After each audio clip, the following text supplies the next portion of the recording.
Hey everybody, I got breaking news for you. New pistols coming out from Smith & Wesson, who I'm not so happy with. We will get to that later, but let's take a look at their website. Doesn't have anything new other than some color changes and the SD 2.0.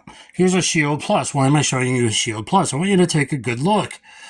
Lo and behold, I see this advertisement for a Bodyguard 2.0.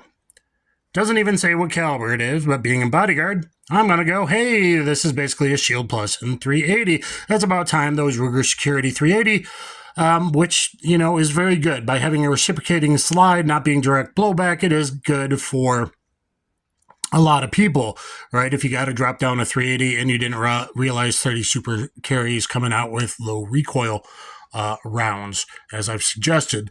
So here is, sorry about the lighting, here is a Bodyguard 2.0.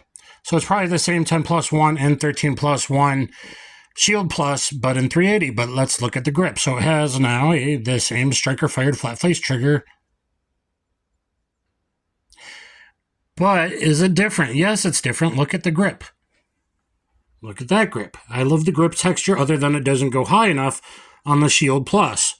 This looks like a reduced grip texture, which is really too bad if that's the case. But it does go higher there where your primary thumb goes, which does need texture. And the fact that companies make guns with really shitty ergos is just beyond me. Okay, like they're not made by shooters.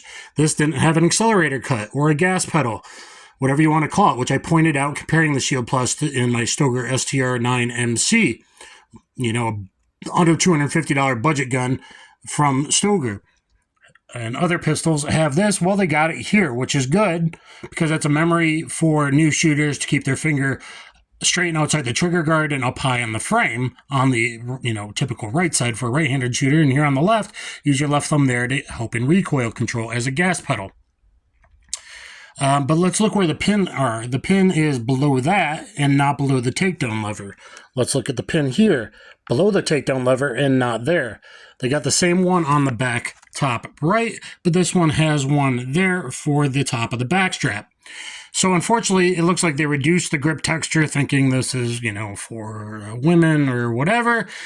And instead of, yeah, they need as much recoil control as possible. And I hope they didn't ruin that, but it does come up higher. So they're going to make a Shield Plus 2.0 using this exact frame. I am quite sure that will be what's coming down in the future.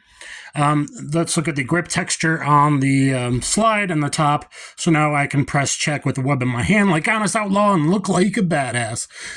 So that's what you got there. And that is helpful if you're running an optic. I don't know if this is optics ready. It doesn't say so, so it looks like they're going to do a staggered release. But I'm sure when the Shield Plus 2.0 comes out, there will be optics ready there. And then having those front slide serrations will be a help. And now I'm just going to go ahead and give my grievance with Smith & Wesson because I went and had an interview, and the interview was going good until I asked about conditions for assembly. Oh, you gotta, I mean, like, do you still gotta stand up 8 hours straight and barely have bathroom breaks based on all the reports on online and Glassdoor and whatnot? And it looks like that's still the case. And I mentioned I'm disabled and I would have a problem with it. And then they completely blew me off and tried to shuttle me out of there after that. And promises made, oh, we will call you Friday. Promises made a follow-up. From their HR, totally didn't happen. They've completely blown me off. They completely don't follow the ADA. They could have found other positions. I gave them a good resume that I could have done, such as a lowly position like CSR or the shooter position. I'm more qualified than all their people. All their people there seem like lefties from Massachusetts that don't want civilians to carry. Quite frankly, was the impression I got.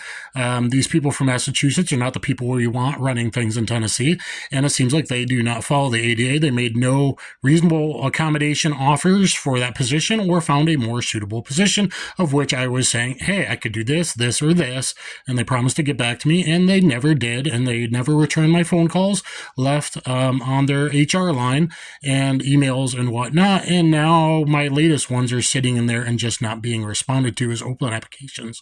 They won't even deny them at this point. We'll see when they get this.